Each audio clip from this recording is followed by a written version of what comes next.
Hi, this is Max and from Small Cuts. Today we're gonna look at plaster casting. Normally I would use silicone molds like these, which are nice, but they can get expensive. The thing I really like about building terrain is that you can turn virtual trash into something useful. So we're gonna use these plastic packaging leftovers for molds. These come with basically anything these days and can be used to produce terrain items. Lots of things can be used as molds for plaster casting. The important things are that the mold must be somewhat flexible, otherwise it will be very hard to get your finished casting out of the mold. And also, the mold should not absorb the water or the plaster. We'll use these two molds for this demonstration.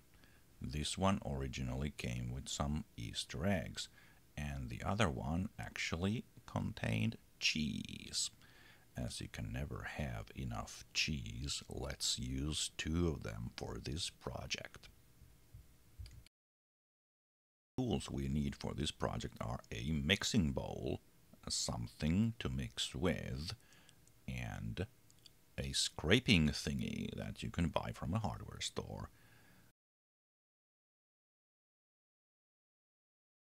Of course, we need some water and the actual plaster. Finding the right kind of plaster is easier said than done. Some people recommend getting dental plaster that actual dentists used to make this sort of thing, but it's generally unavailable in Finland, at least for any reasonable price. The stuff I use is called Primodur 100.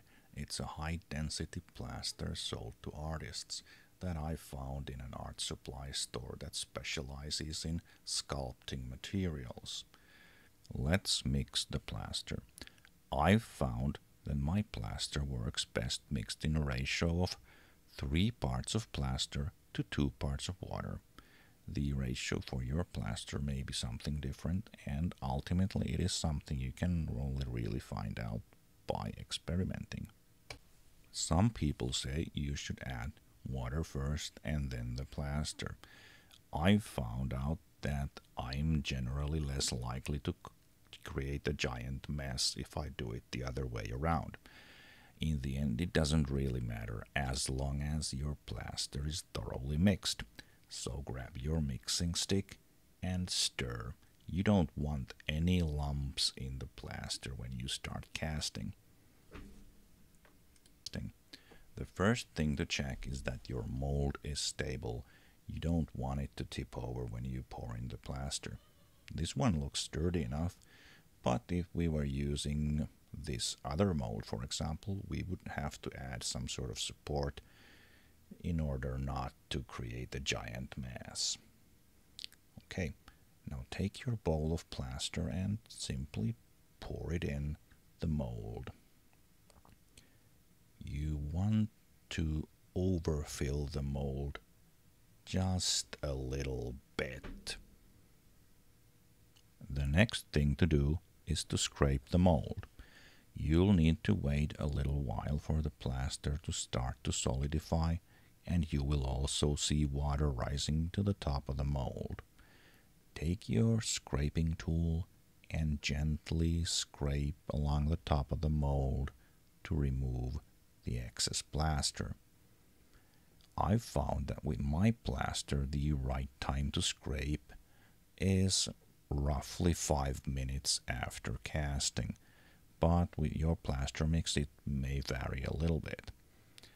If you scrape too soon, you'll have to do it again as more water rises to the top of the mold. And if you leave it too late, the plaster has already solidified and you will find it really hard to actually scrape anything off. Then it's just a question of waiting for the plaster to harden enough to be demolded. If you're not in a hurry, you can just leave it in the mold and come back tomorrow. But if you want to cast the same mold again, you will need to experiment to find the correct drying time for your plaster. I found that with my plaster it hardens enough in about 15 minutes, but this varies really much between different qualities of plaster. When you are ready to demold, just flip the mold over and use the flexibility of the mold to push the finished product out of it. Now the mold is not gonna take this sort of punishment forever, but then again, it didn't cost anything either, did it? At this stage, the casting still contains quite a lot of moisture and cannot be used in a project straight away. So gather up all your stuff and set it aside to dry. I found that it can take several days to dry thoroughly, but I think your casting is going to be dry in time for our next video when we show some things that we can build with these. Here's some more stuff I made just as a teaser for the next video. If you have any comments or questions, leave them below.